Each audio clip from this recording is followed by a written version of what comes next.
Run, Fight or Die is a zombie-themed dice game which I picked up at Gen Con 2014. I played it there and I loved it. I'm absolutely in love with this game. I liked it so much that the day after I played it, I immediately went back to the booth where the game could be found and I picked up all of the expansions that they had. So in this video I'm going to tell you about the 3 expansions that I picked up and that I tried. And they are all good in their own way. They all have merits. If you want to stop watching now, the conclusions are: if you play the game and you like it, get the expansions, get them all. You'll get some good gameplay and a lot of options out of them. If you want a little bit more of information, these components here are for the 5 and 6 player expansion, which also comes with 20 walkers, which are now mixed in with all of my other walkers. So in the 5-6 players expansion, as you can imagine, you have the materials that will allow you to play with 5 or 6 players. You have 2 new boards, the 20 walkers that you need to be able to fill those boards, and 2 new characters. And it is great to have those characters. I would recommend getting the expansion even if you're not planning to play with 5 or 6 players, because this way you have a really nice pool of characters.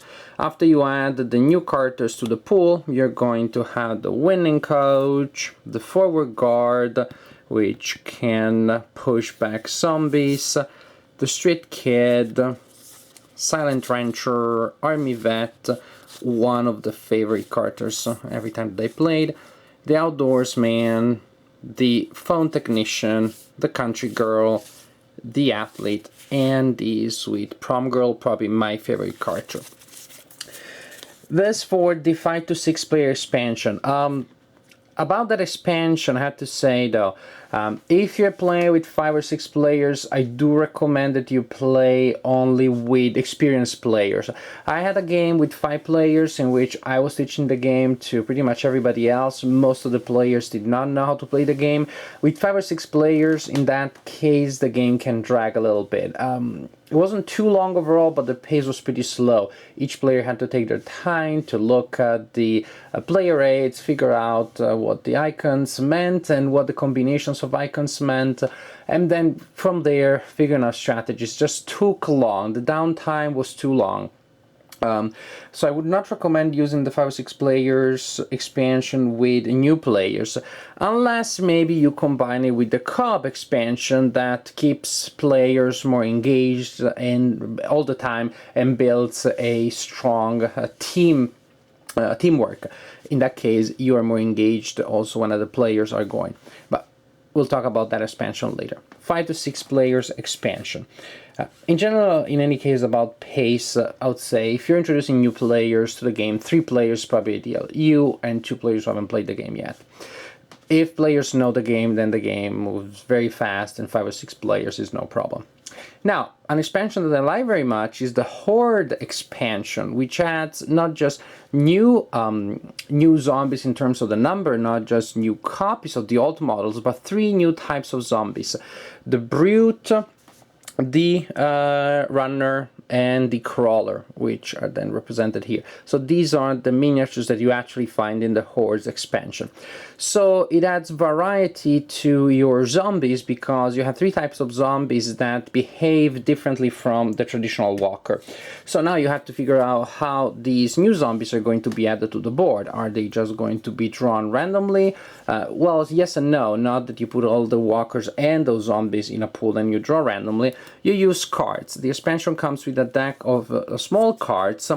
The number of zombies that you add to your board at the end of each turn is the same. Suppose I have 3 default zombies, I rolled a zombie, I need to add 4 zombies.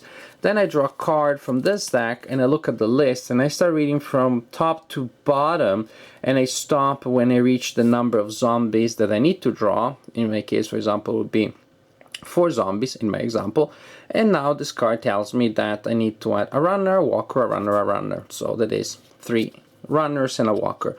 Suppose that I drew this card and I had to add 5 zombies, then I would add another walker, and I had 6 zombies, another brute. So the cards simply tell you the type and combination of zombies that you will receive and you will have to face. Yes, there are still turns in which you will have only walkers, but in many other turns you will have much more colorful combinations of annoying undead trying to destroy you. The brute is this guy here, takes 2 hits to destroy him. The runner moves by 2 spaces each turn, and you cannot push him back using the run icon on the dice. The crawler, you cannot use guns against him because he's too small. He's kind of like hiding behind other zombies. Even more than that, sometimes he will just pop out of nowhere. For example, if you draw this card, then you had 2 crawlers in zone 1. This represents the fact that the crawler in reality has been on your board for a while, but you hadn't seen him. You see him only when he pops out in zone 1, ready to eat your flesh. So these zombies are tougher than the regular walkers, but and that means that the challenge is harder, but this is balanced by the fact that in the horde expansion the players also have more resources, the characters are stronger. At the beginning of the game, with the expansion, each player draws a random card from this deck. Each card has 2 abilities, one on the left and one on the right. As you can see, the one on the left is always the same. It is 3 extra points. The other ability changes from card to card. So you look at your card and suppose that you like it and you like the ability, then you decide to activate that ability. What you do is you take the ability card and you slide it under your character card like this. In this case now my character has that ability, which is Fortune's Favorite. If I wanted to use the other ability to have the 3 extra life points, then I would slide the card on that side. Choosing the ability that your character will use is a one-time thing. You choose your card at the beginning of the game, you choose the side of the card at the beginning of the game, your character now is customized and the ability cannot change throughout the game. This is something really cool because it adds precisely more customization to characters. You already have a good variety of people that you may play, and now even those characters can be further customized. You can add more detail. It adds more of an RPG feel to the experience. But if you're playing competitive only, the game is, I wouldn't say a solo multiplayer, but there are limited ways of influencing other players. In my review I did talk about the fact that you need to keep an eye on what other players are doing, timing is important, there are ways of stabbing your opponent, but the game becomes much more interactive, becomes fully interactive when you add the co-op expansion, which is represented by these materials that you see here. This is the co-op expansion. Actually, it also comes with a rule sheet because of the new rules.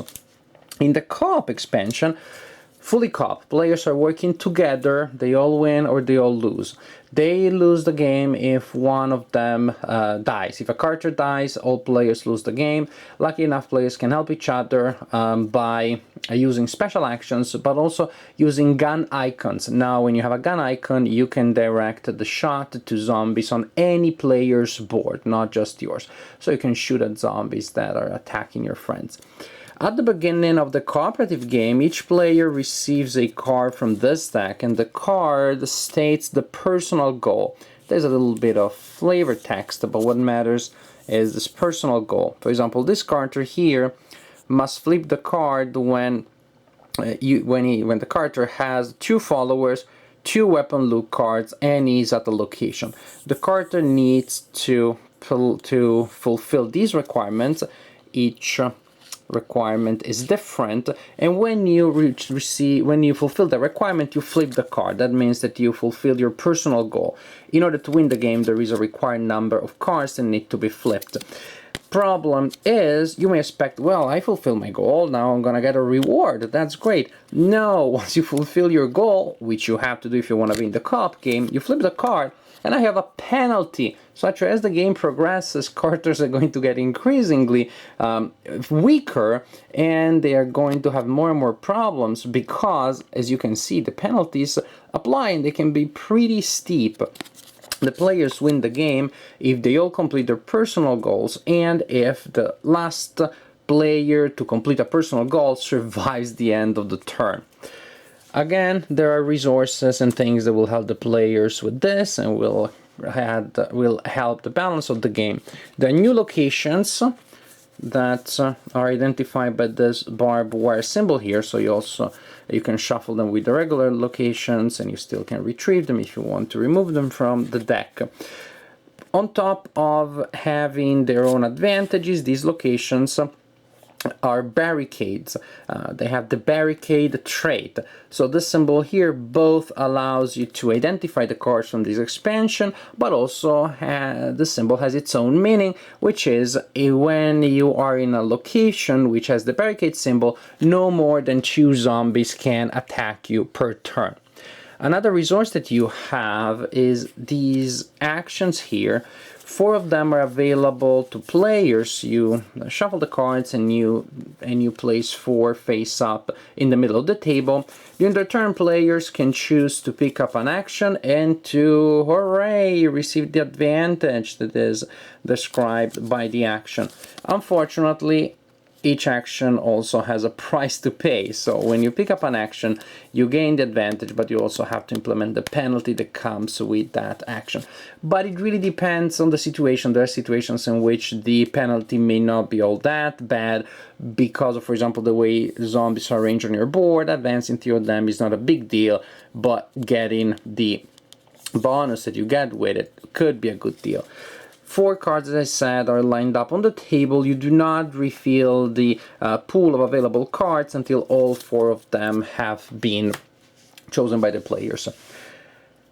So here you have 3 ways, 3 different angles to play the game. Each of them can be added individually, and the fun thing is that you can combine components and stuff to the game any way you want. Just great stuff. I really like the game. I really like the game per se. It is full of action, full of tension. We players that know how to play the game. The pace is fast and players are engaged. As I said earlier, only if you have a large group of players that are inexperienced, the pace may suffer a little bit, at least for the first game, but the co-op expansion takes care of that. The game is great. This is definitely one of the most fun games that I played at Gen Con 2014. I'm absolutely happy that I added it to my collection, and I'm even happier now that I have so many more ways in which the design can remain fresh, in which I can adapt the game to the group that I'm playing it with. With new players, well, maybe we'll not use the horde, so that they only have to concentrate on walkers.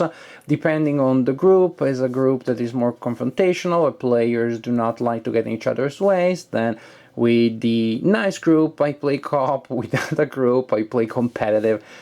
I like the options that these expansions add to the core game. The core game is great per se. It's even greater thanks to these expansions. I repeat what I said earlier. If you like the game, please do yourself a favor, pick up the expansions. There's just so much more that they can add, and I think you'll be happy to add these expansions to your set of run, fight, or die.